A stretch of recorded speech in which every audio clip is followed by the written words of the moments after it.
Oh, pleasure to be here. And we're going to try and learn about your campaign and everything. Is very interesting. And in the audience, welcome very much to Conversations. Our guest for this 58-minute segment is David Casavis. And David Casavis is, among other things, a candidate for the position of the Borough President of Manhattan. And we're going to be talking about that and other matters. But David, welcome very, very much to Conversations. Wonderful to be here. It's good to see you. We had a nice chat the other day with some of you, Patrick, and so it was good to see him. But welcome. But I wonder if you could bear with me and share, in a certain sense, I just weighed into a program, where you were born and raised, some of your education, that kind of thing.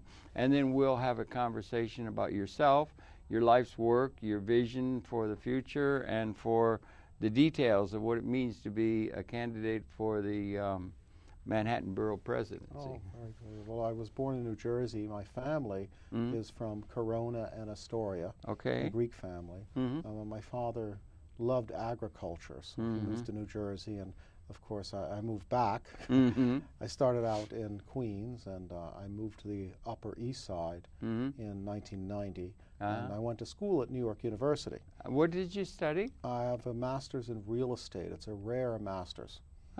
Okay. Real estate. Okay. Yeah, I have a second master's in MBA. Okay. And my undergraduate's in history. Your background is Greek then, right? Yes, yes, it is. Okay, that's good. That's interesting, yeah. Astoria has a lot, there's a lot of Greek experience out in Astoria. Did I hear you say you were from Astoria? Yeah, my grandfather had a drugstore there. Oh, right, okay, He came here from Nisiro, which is a part of the Dodechanesian Islands. That's where Rhodes is. And he made it here, and he was a pharmacist. Okay. So most Greeks are not, many Greeks run diners. Yes. But he was a pharmacist. Thank God for the Greek diner. I don't think this country could survive without it. Yes, it's just a great thing, yeah. Anyway, yeah. That's how we all make it. Yes, right. Well, it's a great American institution, yes. Yeah. Well, there's nothing wrong with manual labor as you work your way through school. Okay, yeah. And you took a degree in real estate, you say. That's interesting. Yeah. And also later, after that, an MBA. Yes. And where was that done? The MBA is at Pace University downtown. Okay, yeah. The real estate, I do analysis. So it's very rare to run into a real estate analyst, which means I don't rent apartments or anything. What I do is I write about cities, what we call metropolitan statistical areas. Boy, that's an important subject. Well, the whole country, actually the world, is divided up into metropolitan statistical areas. Okay. And we're more concerned about how cities work, land use, and we're more concerned about why business goes to certain areas, why jobs are lost, why jobs are found or created. Yeah. I actually was happy once to do Paris. That was funny. It's very hard to do nice places like that. I usually do places that are in trouble. And I talk a lot about troubled cities. Well, that's really important for any meaningful city planning or anything of that sort of thing, and is extremely important for the organization of this world, really, because it's becoming increasingly urbanized. And the statistics that give the statistics that give the picture of what the reality is extremely important. Yes. And you're familiar with that? Oh, yes. At the level of gathering of information or analyzing it? Or maybe you could share it, because I really think that's a very, very important function of society. Oh, yes, both, actually. For a while, I wrote for the Society of Industrial and Office Realtors. Okay. Now, they divide the country up by MSAs. And what they do is they report on what is happening in every MSA. And let me tell you. Excuse me, metropolitan... metropolitan statistical areas. No, that's all right. It's my fault, not yours. Yeah, actually, it's metropolitan. And that's used worldwide? Oh, worldwide. Okay. Although I must say the United States, Canada, and other places spend more time on it. And what sort of things are gathered? How do we divide them up into regions or areas? I did doctorate in geography, so I'm interested in spatial relationship, mapping, and that sort of thing. But what's the criteria by which they're divided and that sort of? I think it's very important. Well, population and geography and how the place works. For instance, New York City, we have a statistical area that is Manhattan and goes north to the Bronx through Westchester. Right. And also Queens and Brooklyn are considered a separate area. Now, if you go to a place like Los Angeles, there are 7 statistical areas. In the Los Angeles basin? Yeah, 7. Sometimes would that include Long Beach or something that far away? That would be a separate area. That's a separate area. They would have their own. That's because it's spread out. Yes, right. Most cities are rather familiar to us. Yes, There'll be one unit, and we can see how it operates. They used to have a thing, 100% corner, which is the most active corner in terms of economic activity and that sort of thing, and they have ways of doing that. How that's done is very important in terms of the information that policy setters will be doing their policy decision making in terms of. Oh, absolutely. I've always been interested in micro areas. I mean, because micro areas can be as small as one street corner, how it works. I remember having one interesting job to write about. There was one corner that was doing well in South Jersey, and there was nothing there. And what happened was they had put a few roads there, but they had put a crossroads there. And as the place developed, that corner became more and more important. And there was one fellow who had a store on the corner, a simple store that we're used to, selling papers and gum and cigarettes or whatever they sell. And that fellow got so much business that he was exhausted. He had to sell the place. And what had happened was he got people delivering their children to school in the morning. He got workers before that going to work. Then he got an afternoon business coming back. And it turned out, it was very interesting because depending upon the hour, he was mobbed because he was hit by many different shifts. And actually, in many ways, he hit the jackpot. He made a lot of money, but he was tired because he only expected to have one store.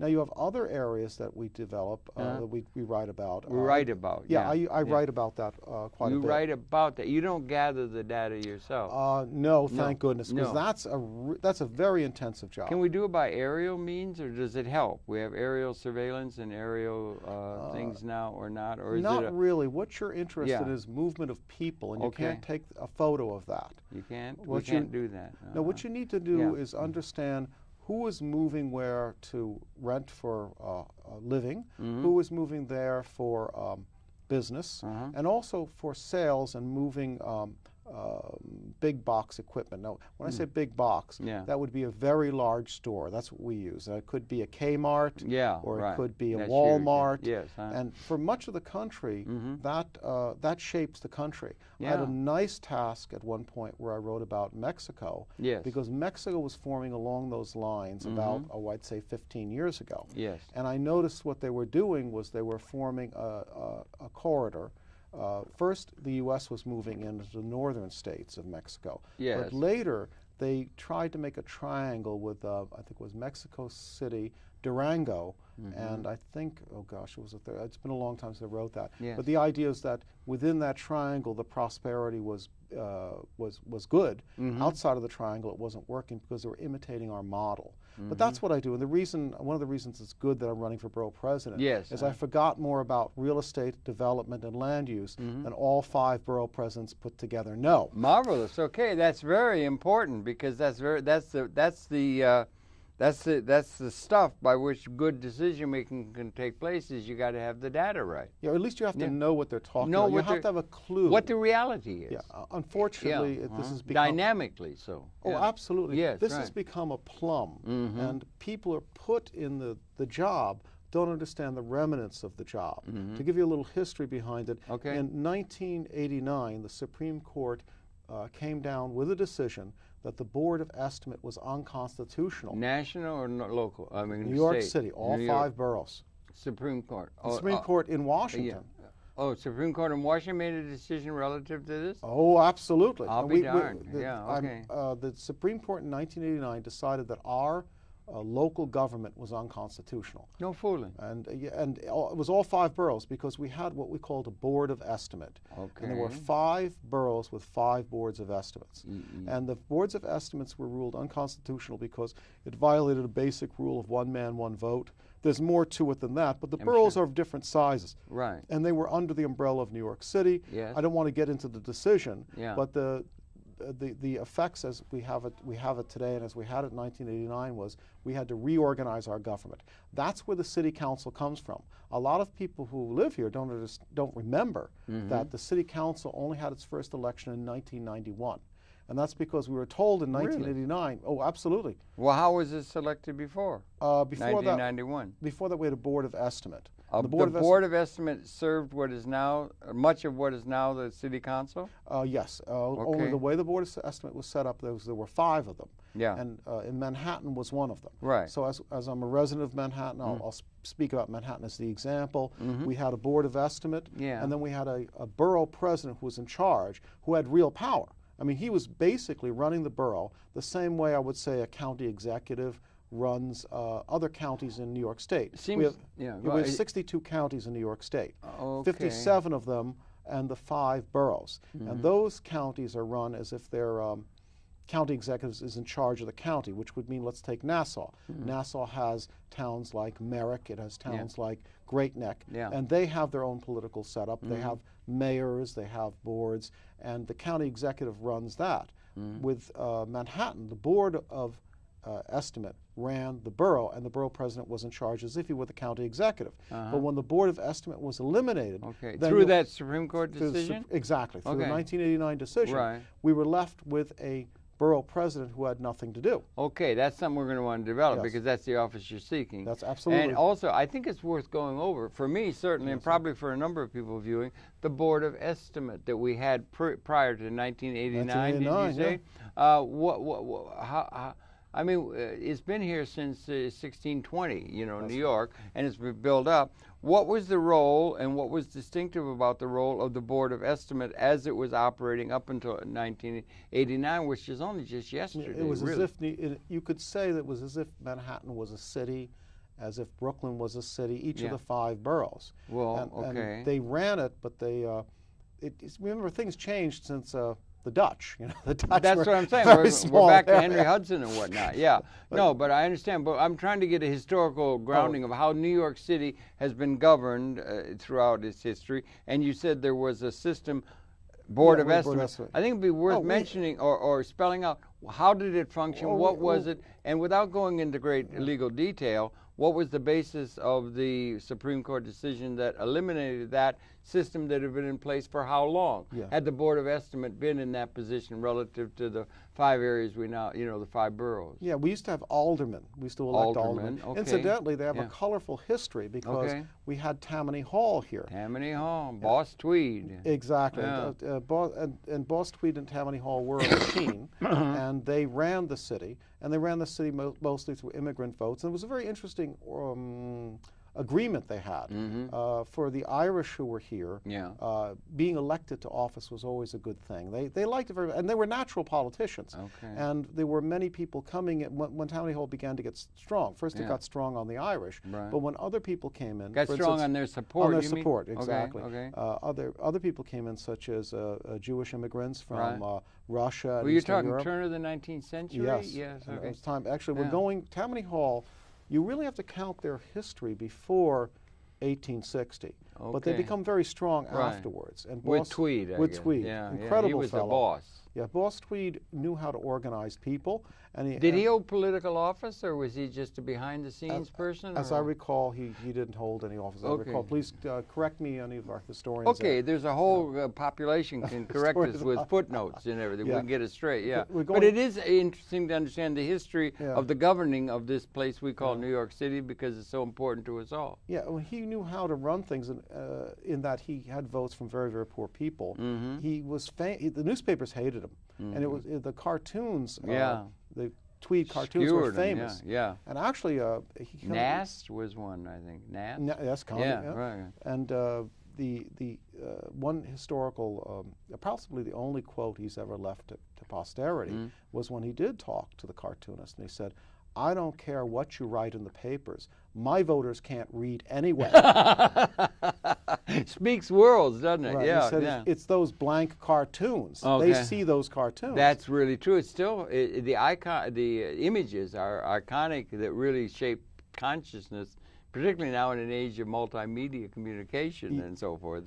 You know, that's very important. And he was arrested because of that. But now we got Boss Tweed, we got the aldermen and that kind of thing. But this Board of Estimate thing that was struck down by the U.S. Supreme Court, how long had it been in place as the governing agency for the city? And Because I'm not that familiar. I've heard the term, but I'm not familiar. You know, I can't tell you. Okay, not exactly, but I mean in general. Oh, it's been going on for most of the century. Most of the century, most of the 20th century. I have to go back. I'm sorry. You mean the 20th century? Yes, I'm not going. I have to go back to get the original. Okay.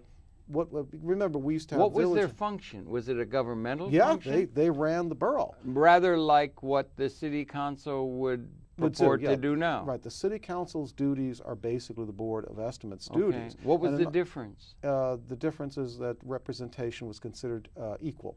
The Supreme Court ruling was that you didn't have equal representation, and all 5 boroughs were one unit. So there are less people in Staten Island than there are in Brooklyn. Right. And so there couldn't be equal votes for all, because a vote in Staten Island was considered more or heavier or weightier than a vote in, say, Queens. Like the problem we've had with the House of Representatives and the Senate at the federal level, right? You had to divide up the House of Representatives by... That was the basis for undercutting the Board of Estimate in 1989? Legal logic was that was the logic. There's more to it, of course. And what I hope to do is put more information on the website. But you're running for the office, I guess, Borough President of Manhattan, and that's the thing you're focused on now, because the election's coming up in November and so forth. And maybe it's arcane or something, but you did say that it really changed, that the Borough President under the Board of Estimate system had what you called real power.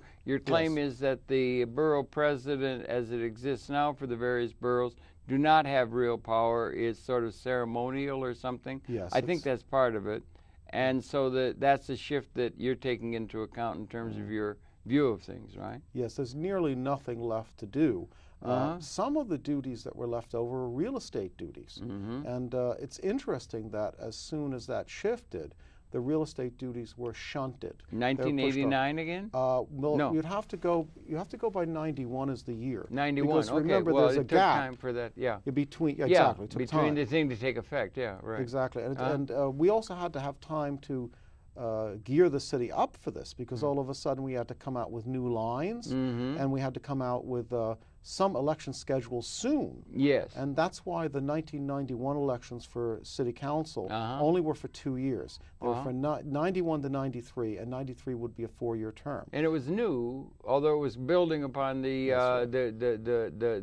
skeletal thing that had been done by the Board of Estimates. Yes. Okay. And what happened was the borough president was not affected, in part because he voted in one body where the 5 borough presidents were together. So they let the borough president go. There was a loophole. So you have a captain without a ship. Basically, the borough president is a captain without a ship. And politics, since 1989. Since 1989. Well, that's a big change. Yes. That took place. Basically, for 20 years, it's been like a dead Christmas tree. And we have to figure out what to do with the dead Christmas tree. Really, it should have been thrown out.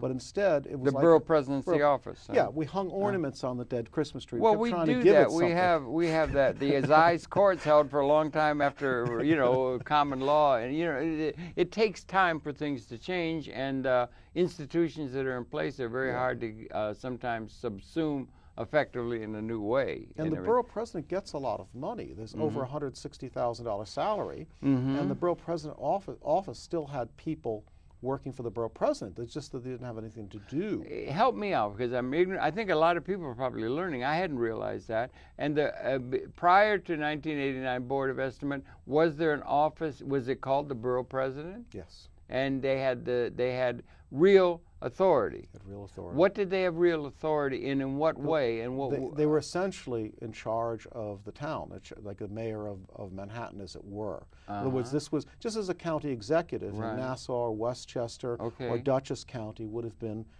in charge of the county. So they had real authority. Now they do have some sort of executive authority. Executive authority. As a matter of fact, now there is a leftover whenever money comes in to Manhattan or any of the 5 boroughs, from the state, from the national government. Taxes? No, this is money to be distributed. Yeah, okay. It's distributed by the borough president. Now, here's a fellow who doesn't have any responsibility, but he still has the duty of distributing the money. That's like if there's a bill passed or some federal money comes down, it's distributed through by the borough president. But you say they have no power. But they have no power. Excuse me for a minute. It seems to me if they do have, in a routinized way or a routine way, the ability to distribute federal money to the people of the city of New York, it would be implicit that there is considerable power in that act alone. Precisely. And yeah, but you say they have no power. But if they have that power, that's considerable, it seems to me. Well, it's a good way to get campaign donations. There's something called the High Line here in Manhattan. Yeah, that's just been done over in West Side. Right, it's a park for those people who haven't heard of it. And our own borough president gave money to the park, and he got $20-some-odd thousand in donations, which matched to $38,000. So what is being done with this office is that if the money comes in, there's discretionary spending on the part of the borough president, who doesn't have anything to do with getting the money. So the borough president can give money to a park or a nonprofit or an NGO, and usually the borough president gets something back. Is that money? Is that money that comes in a sizable proportion, or is it frosting on the cake? And who did they have that? Did the borough presidents prior to 1989, under the Board of Estimate, have the power to distribute that, or whence came the power that the borough presidents had before 1989 that you say has gone now? I'm trying to see the difference. Oh, sure. Well, let's start by saying it was about $4 million was given to the High Line. And, we have a lot of people who are out of work. There are a lot of people who need help. Right. And the borough president has a lot of discretion. He even has a special project that he can choose. And the money is allocated for him to donate it to a special project. Some borough presidents will choose parks or something like that, and it's at their discretion. Now, let me start. Where is the money coming from? Oh, it comes from the city. It comes from the state. Come from taxes? It comes from sure. You pay your taxes. And who allocates the money to come to be able to be distributed by the it could borough be Albany. It could be the city itself. It could be Washington. But is that in the hundreds, the thousands, the millions of dollars? So it's real money. It's real money. That is being distributed by the borough president's office. Now, that would seem to me the basis for what we would call power. If you have the ability to distribute money to various projects, that's the basis inherently almost of power, it would seem to me, if the amount is in sizable proportion. Sorry, I don't understand how you say they have no power. Exactly. Well, let me go you one better. Okay. They've got the power of the media. All they have to, honestly, at this point, if any story is done anywhere in the borough president could show up and the cameras roll. And I'll give you an example. Well, they have This has to do with you and everybody here. The bully pulpit. If you are filming, let's say, a corner, there's a corner and someone cleaned up the corner for some reason, and it's a happy story. The cameras go in and the borough president shows up. All of a sudden, he gets the cameras. Why? Because he's the borough president. Right. A helicopter and a plane go down in the Hudson. That's public relations. That's right. For the city. Right, and the borough presidents traditionally milk it. And also, slow news day. Who would you call? The borough presidents, because the people that we pay for who work for the borough presidents are public relations people. And what they'll do is they're out there 24/7. They've got all sorts of press releases. They're always calling the media, and it's any form of the media, to get the borough president at the media. Sometimes some of them write scripts for him. One of my favorites was in Brooklyn, where the borough president declared that Brooklyn was on a diet for the weekend. What's his name? Tony Markowitz. Marty Markowitz. Yeah, I met him. Yeah. He's a very personable guy. Of course, we owe they him would have to be, I guess. Well, right? we owe him a debt of gratitude. I've always said, because he showed us where the borough presidency goes since we got rid of the Board of Elections. It goes to being a clown. The Board of Elections? I'm sorry, Board of Estimate. Board of Estimate. Okay. It goes to being a clown. And the idea is a clown. That's really what the job is. Because if you have no power, you have no votes, you have nothing. You have money to give out, and you're going to be in front of the camera all the time. Ultimately, you're not a lot more than a showman and a clown. Well, a clown is a loaded word in a sense, but you're a public relations representative for the borough that you represent. It's a public relations responsibility that is not a small matter in the age of media. To whom? to the world at large, or to the citizens, or to the citizenry at large? Oh, well, you're not trying to. We used to have. Well, okay, now help me out here. I'm really learning, and I appreciate it. It's very important, particularly those statistical units you were talking about. Yeah. That's really interesting to me. But I mean, we used to have a thing called the Chamber of Commerce in the private sector. They would be supporting the interests of the commerce, and they'd have people. Now you have a government function within a society, and to have a good public relations aspect to the overall governmental activity going on within the borough of Manhattan seems to be something, and it happens to be the mayor, the borough president is in a position to utilize that to the advantage of letting the people know about what's going on in the borough of Manhattan. What's wrong with that? Futility. This whole thing is futile. Okay. It's not about business interests. It's about getting yourself elected to another office. Okay. And you can ask anybody who has any idea of this in the political circles, and they'll say, oh, it's a stepping stone. Stepping stone to mayor? To mayor. Traditionally it was. Now this is entirely false since 1989. This is a very important thing. Yeah, that's a big deal. I didn't realize that transformation had taken place. Look at the people who were mayors in the past. Yeah. I'll mention David Dinkins because some people might know David Dinkins. Yeah, of course. He was the borough president of Manhattan. Okay. And traditionally, if you were borough president, you had a real chance to be mayor. That is not true anymore. Now, that's where it's controversial. I'll tell everybody it's not true anymore because Mayor Dinkins was the borough president before 1989. Remember, he was elected in 1989. Okay. He ran in 1989. He was elected in 1989. Right. He was the last borough president of Manhattan to have any real power because he was the borough president over a board of estimate. Okay. Look at the people who followed him, like Ruth Messenger or my opponent, any of them. You haven't seen borough presidents get elected after they become borough presidents, and that includes. You mean for a second term? Not for a second term. No. For something else. For another office, a higher office. Now look at Fernando Ferrer. Now that's an excellent politician. That's the Bronx, isn't it? Yeah, excellent politician. Yeah. And he didn't get elected for mayor. The problem is that people who look at the borough presidency think what was the past is good for the future. It is not. Because when you get elected and you get into a campaign, you have to say what you did. I was borough president. Duh. There's nothing you can say you did except cut ribbons. There's nothing you did except step in front of the cameras. Was it different before 1989? Oh, yes. Yes, they had real power. They were running a city, or actually they were running a borough. And they don't run a borough now. The city council runs the city. And the mayor has a lot of power too. And that's because of the Supreme Court decision. Yeah, because the Supreme Court knocked out the Board of Estimate, and we reorganized our city. Actually, it had some interesting results. Yes. We actually have a republic, or we had a Republican minority for a while, because they rearranged the city and they tried to cut out seats that were, perhaps, shall we say, ethnic seats. And, gerrymandering or no?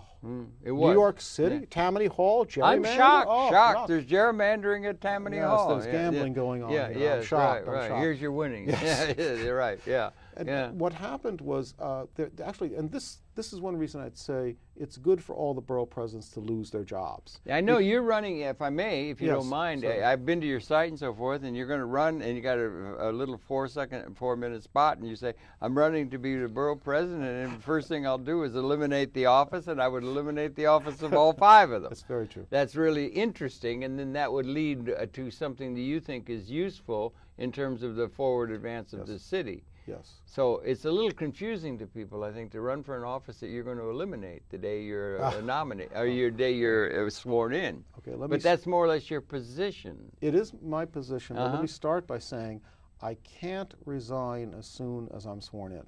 Because if I do, by law, 31 days later, there'll be another election. And an election will cost upwards of $2 million. Okay. So if I were to be elected and I were to resign, I'd be costing the people $2 million, and the same weasel would get back in. And I say to everybody... The same weasel who had what? If I catch my weasel, if I catch... Now, wait a minute. When you say catch the weasel, you got to spell it out a little bit. See, you have an understanding of the reality there that's hard for me to understand, and I share a lot of the audience, but it might be worth them understanding, particularly if they want to consider voting for you on November 4th. Okay, right? This is the weasel being the borough president. Our current one in Manhattan is Scott Stringer. Yes, I try not to mention his name because I'm not running against the person. I'm running against the borough presidency, the office itself. The office It has nothing to do with the people. But ultimately, if I get the job, then I have to get rid of it. And you can't get rid of one. You have to get rid of all 5 of them. It's just the way the system is set up. What would be the consequence of getting rid of the 5 borough president offices? Well, we'd have to, well, first off, we'd save a lot of money. You know, the stimulus money is coming to New York City, and that money is there for people to get jobs and to get back on their feet again. And is some of that distributed by the borough presidents and the borough presidents of Bronx and Brooklyn and so forth? If any's left over. I think it's a real question how much money is going to be left over for the average person who needs to get on his or her feet, and how much money is going to wind up in the borough president's office on things that career politicians do. We have a problem. Some people would say what we need to get people on their feet would be a really effective non-taxed out of existence private sector that could get production going and get people back to work and get the income coming through the private sector to people, that kind of thing. You are running on the Republican ticket? Yes. In a Democratic city? Yeah, absolutely. By and large. But you represent the Upper East Side? I live on the Upper East Side. There's a little bastion of Republican, you know, or something. But that's part of the context in which your whole campaign is, right? Yes, I was endorsed by 8 parties.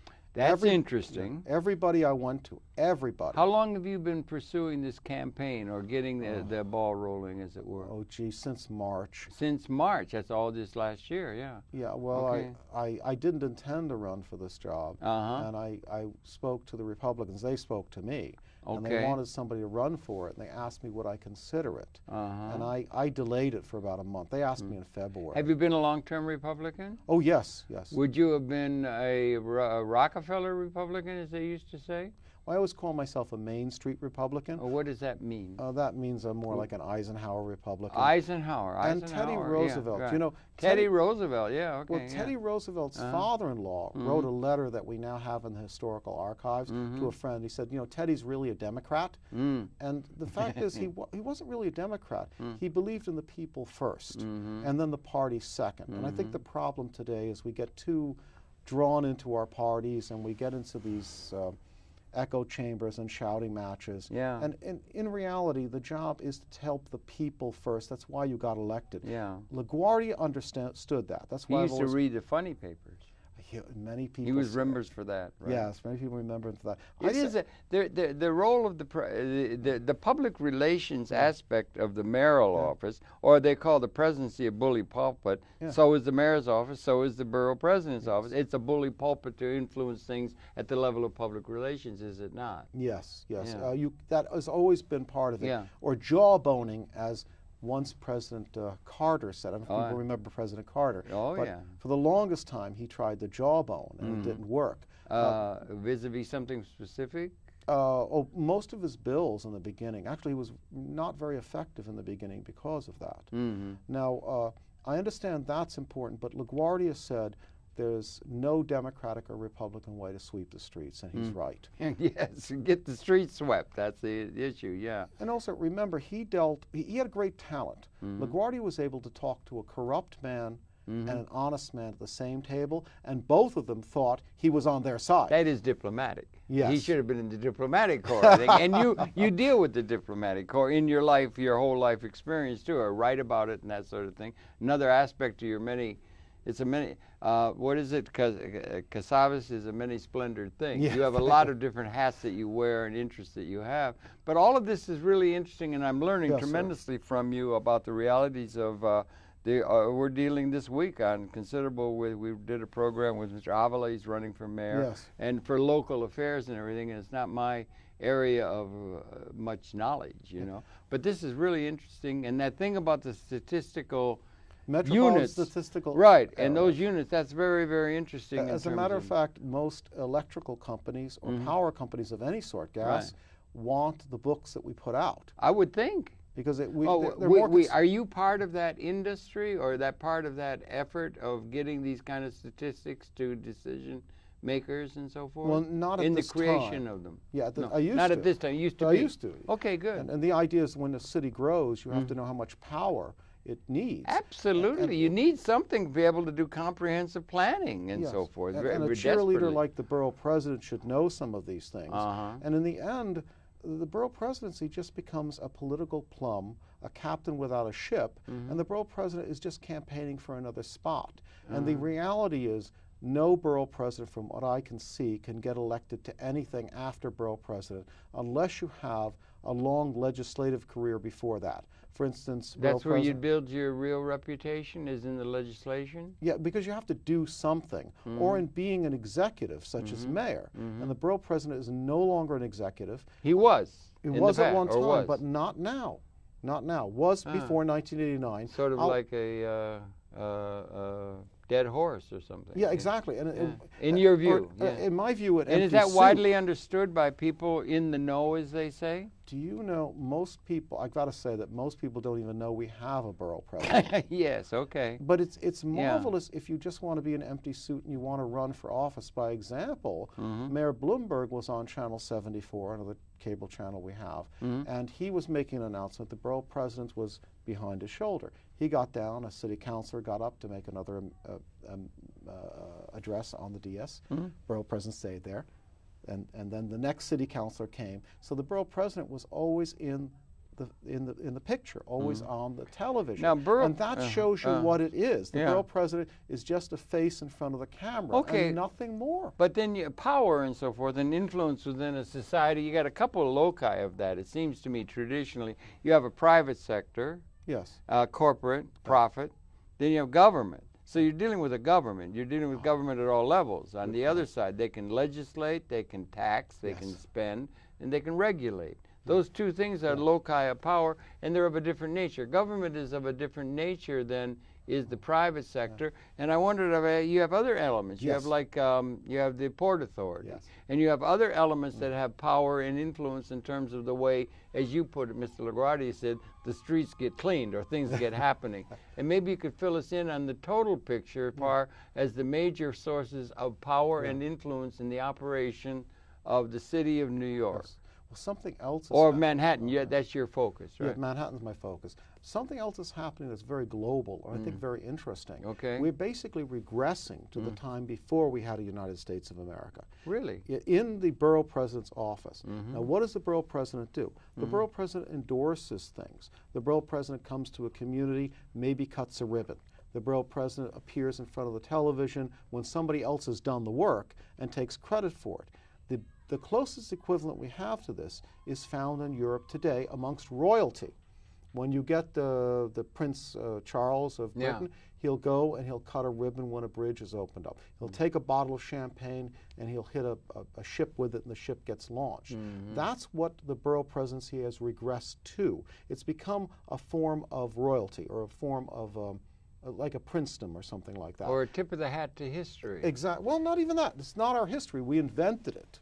We're going back to a time. But there was a time when there was real power there. There was a time when Europe, for 1,000 years after Rome, was headed by royalty, and royalty, the assize courts, and the whole system of land tenure and all of that was real power. They had real power. They don't have it now, but we still have royal families. We still have Queen Elizabeth. And we have these things out of history that we keep for nostalgia or for public, for demonstration, and there's something, but it's all in the House of Commons and that sort of thing. So it's a liaison with history, and this kind of thing we have is sort of like that. Do you see it? No, or I heard you also saying, it sounds a little bit like what somebody said, it's not worth a bucket of spit. No, it's not. The vice presidency of the United States is ribbon cutting, that sort of thing. You understand? I understand. The vice presidency is a president in waiting, but the borough president is waiting for nothing. Okay. And let me go you one better. Okay. It's regressive. It's not historical. If you look at a picture of Buckingham Palace, they'll say, here comes the Queen's Grenadiers. Right. Or here comes, I don't know, the King's marksmen or sharpshooters, Yeah. whatever. If you look at the back of a jam bottle, in a British jam bottle, it'll say to the House of Commission to the Royal House or something like that. It's a legacy. Exactly. They have these things out of history. What we've done is we've gone back, we've invented it, and we've gone back to before the revolution, and we're saying, okay, the borough president, it's approved by the borough president, or the borough president appears at a business conference. What's the borough president's business conference? It's no more the borough president's business conference than Her Majesty's business conference in London. Who is convening that business conference? Because there would be power reside. No, you're power. going to. He's got to be. No, somebody conveyed the power relationship of, let's say, real estate interests or bankers or something. That's power. And then he comes and sits at the dais and so forth. But do you understand what I'm saying? It becomes an endorsement. Okay. And so he comes and shows, and unfortunately, the borough president's name is on top. And what does he do? I mean, you could go to the opera if you wanted to. They might invite him, say, have a few tickets, sit here. They might even announce, and here's the borough president. He gets up and waves. How many institutions do we have out of history, if we take a large comprehensive look at things, that are outdated and are legacy things that come out of history, like the Queen of England? Okay, let me.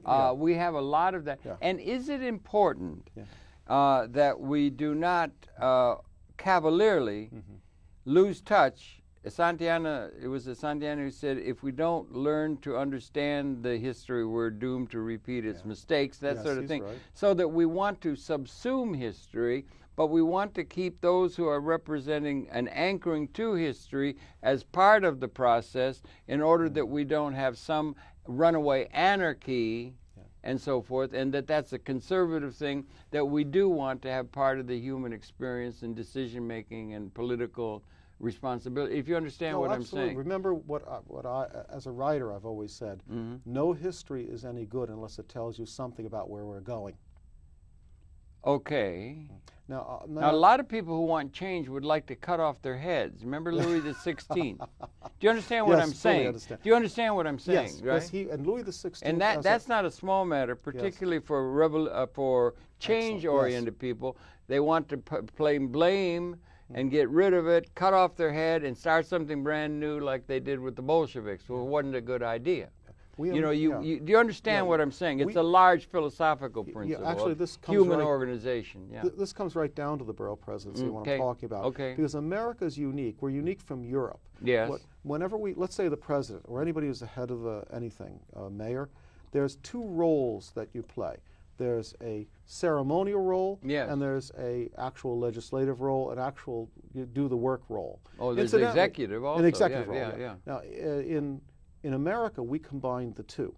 So the president, for instance, has a ceremonial role, has a role of head of government. Yeah. If you go to Europe, say a place like Portugal, or let's say the United Kingdom, because a lot of people know it, you have a ceremonial role, and royalty. You have a royalty, and then you have an executive role, which is the parliament. Yeah. In Portugal, it's interesting, they don't have a king. Well, they do keep a House of Lords, and they do have a tip of the hat to history, right? What's left of one. What? Okay, yeah, but it's the House of Commons. House that of has the power, right. And that happened. Yeah, but they haven't thrown out. No. And a lot of people would like to eliminate it. Yes. Do you understand what I'm saying? Maybe it's good that they're anchoring to a long history. Yes. Well, it could be, but let's just say that with the borough presidency idea. With the borough well, Portugal, I'll use an example. Got rid of its king. It doesn't have a king, but it has a president, and the president has a ceremonial role. So what we've done with the borough presidencies is we're giving them ceremonial roles, and they no longer have an executive role.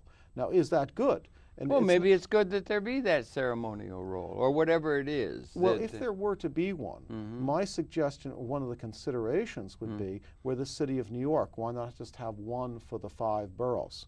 Why have 5 of them?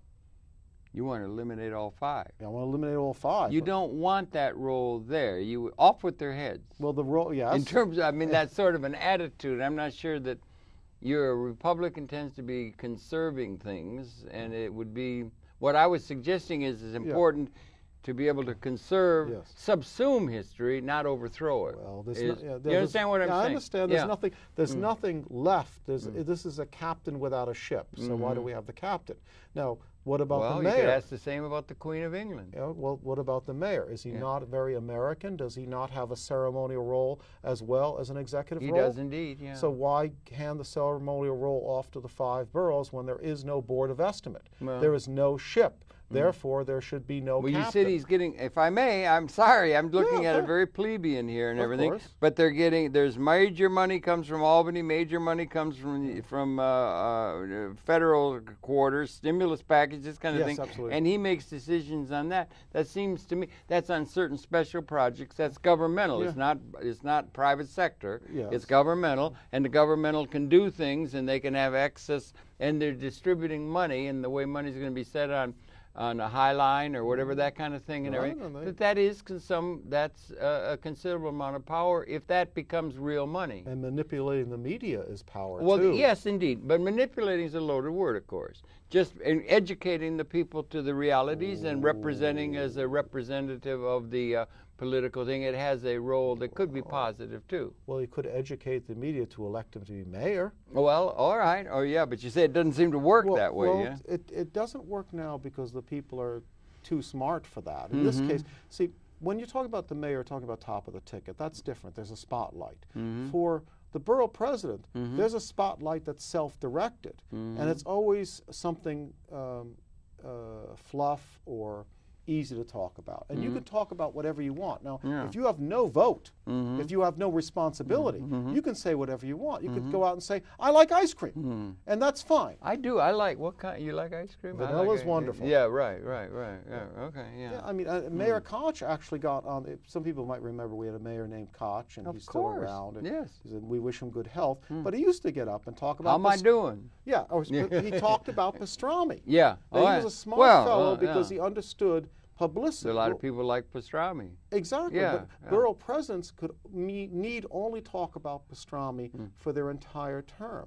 And then they can go up, and the catch-22 for them is they go up to get elected for something, and people will say ultimately, okay, you're the mayor, you're the top of the ticket, but all you've been talking about is pastrami. And Mayor Koch talked about a lot more than pastrami. Yeah, it was just one side thing. Right. Now there's another thing too, and I've said this to my Democratic friends, and I feel very sorry for so many of them, because they would like to get rid of this too. And I said to my widely among the people, the polls, the politically wise people who understand this. There are many people within the decision-making circles that understand what you're saying. Yes. It would be something they'd understand what you're saying, and they would agree with you. You had the support of 7 different political parties, entities for your campaign to become borough president, by which you would be able to eliminate the office that you were being elected to. Yeah, and it was you got the 7 political parties. What were some of the parties that gave you support in this? Oh my gosh. They would see it as quixotic, you know.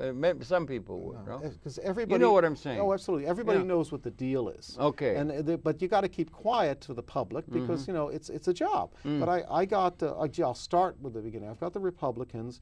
I got the Conservatives and the Liberals. The old Liberal Party came out. I've got to be the only... That's a pretty widespread, brother. Oh, yeah. I'll go you further. This thing you're talking about must be pretty widely recognized. Oh, yes. The basic premise. That's the basic premise of your campaign. Yes, just to get rid of it. And that's it. I don't want any more than to get rid of it. Could we do the same thing for the presidency of the United States? Well, talk to me next year. Okay. Go on. Yeah. And then the independents. And then, I got the libertarians. They were very nice. I got the... let me see. The Rent is Too High offered it, and I turned it down. There's a party, the Rent is Too High? It's called the Rent. That one makes a lot of sense to me. The rents are too high. Well, that's it. They were a tenant They are group. too high. Yes, that's true. They were a tenant group, and I found out that there were problems of, they were accused of anti-Semitism, and I just said, look, I can't do it, folks. You know, and I said, good luck, because I do respect tenants. And then I got, was the equality. Why would they be anti-Semitic? I'm afraid some of it has to do with Williamsburg and the 2 communities there, African American communities and Hasidic communities. And so there's been clashes out there. Right, I didn't want to get involved, especially it's not even in Manhattan. And I just said, look, I don't want to get involved. Thank you very much for thinking of me. What about the Greens? Oh, the Greens actually petitioned without my knowing it. I was very surprised. Yeah. I'm still trying to find out what happened. And I got a notice, and I said, wait a minute now, I'm not on the green line. But people thought enough of what I was saying to actually do this without asking To put me. you on there? Yes. Through an initiative on their part, the Greens? It appears to be. You've got widespread Republican, liberal, conservative. I mean, you know, you've got widespread local organizational, political organization behind you and your candidacy. Yes, and I even had the Equality Now party, which was new. And I remember asking them, and they were a party for different types of equality. And I just said, look, all I care about is getting rid of the borough president. I don't take any sides. And they said, that's fine. And they tried to put something together and they dissolved, but I count them as one of my parties because they tried. Yeah, right. And also, people recognize, see, I just came upon it, right? People in the know of the local political realities and so forth recognize that what you're saying makes sense. It's sort of like a thing that is like the emperor has no clothes. Yes, that's no what it argument that's being made, and they recognize that on a wide spectrum, from right to left or whatever. And so your name will be on the ballot. When is the election and so forth? The election's on November 3rd. Now you're running against a re-electing campaign of Mr. Scott Stringer? I'm running. My opponent is the He incumbent. will be on there as a what? He'll be on as a Democrat, and I believe Working Families. I actually wrote Working Families because I went to every party. That's another party. That's right? another. How many parties do we have in this polyglot Manhattan? I think I saw something, David. I saw something the other day. 192 countries in the world. We have sizable communities of 189 of them in New York City. That's right. Isn't that Absolutely. Staggering? That everybody in the world's here. It's why I love New York so much. I love New York. I can't imagine being anywhere else. It's just great. I love all those people. You don't hear English walking down the street. Right. I think it's wonderful. Where else in the world, if you want to ask questions on where to go, the first question you ask is, "Excuse me, do you speak English?"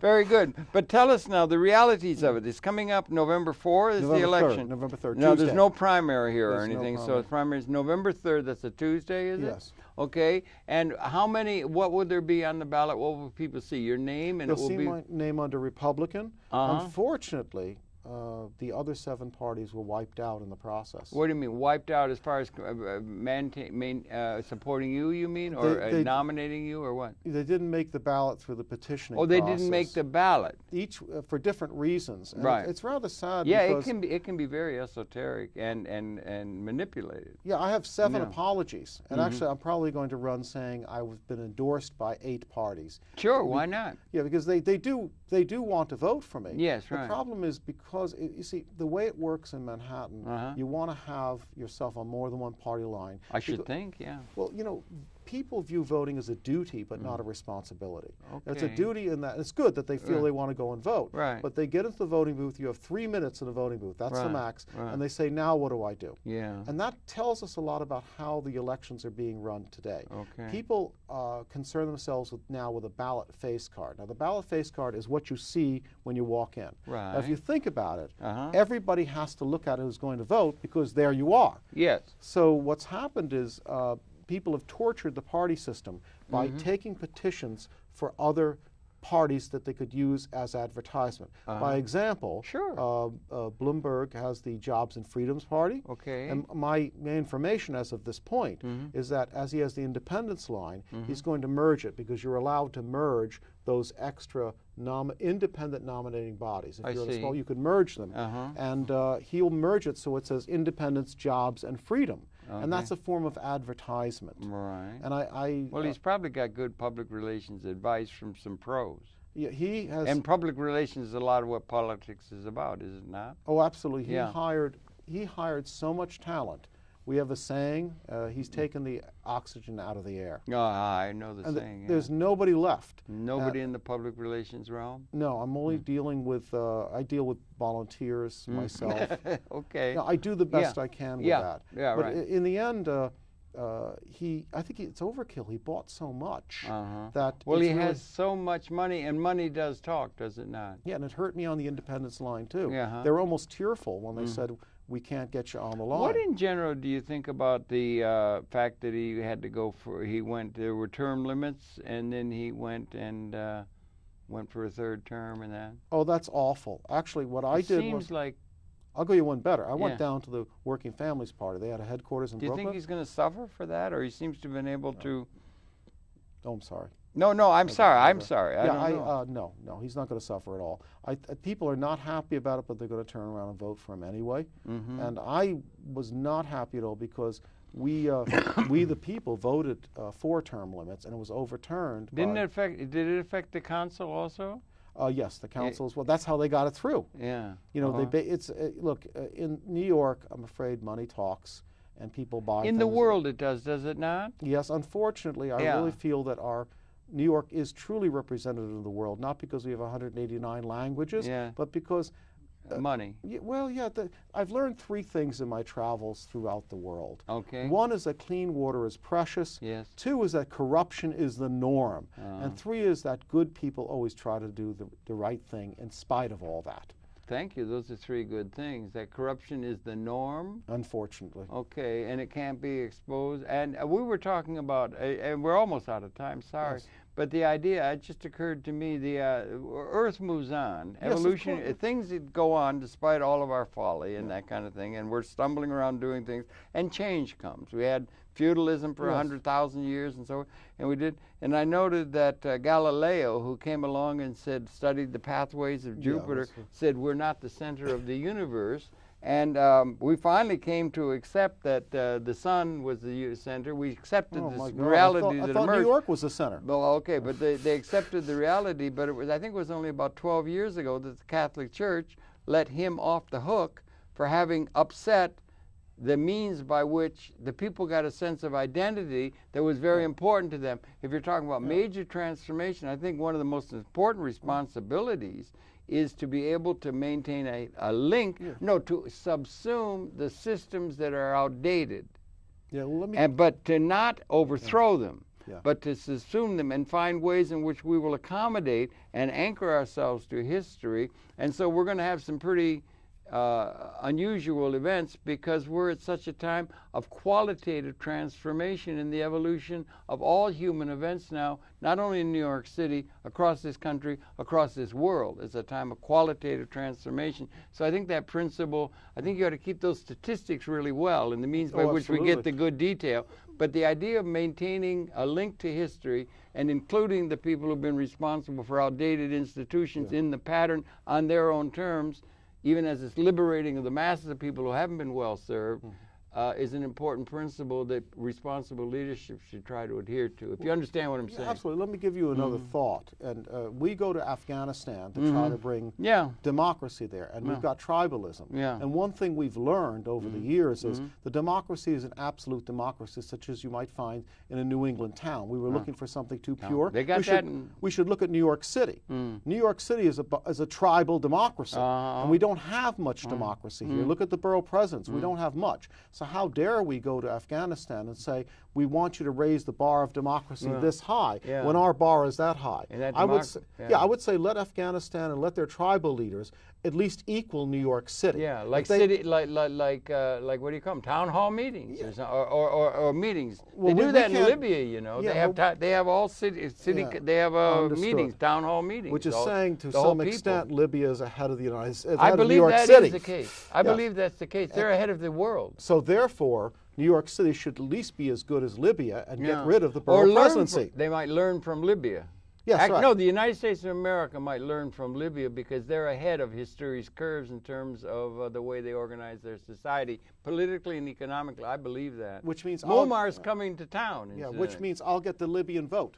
Well, you get the Libyan vote, you might be on the side of history as the people who supported the colonialists that made revolution in the United States did to the feudal Europe. So Libya might be to the modern world that has not got the right order, but we have to include everybody in the pattern. We have to link to history. But it's a time of qualitative change. Thanks a lot. All the best in your campaign. It's very interesting, really good to meet you. Thank you for viewing. It's your pleasure. You can find it on your site is www, as you can see, cavis.org. Cavis, Casavis, and it's going back to the Greeks, which is a good place to make sure we anchor to, don't you think? I think so. And in Astoria as well. Absolutely. And the diners. Yes. Let us not forget.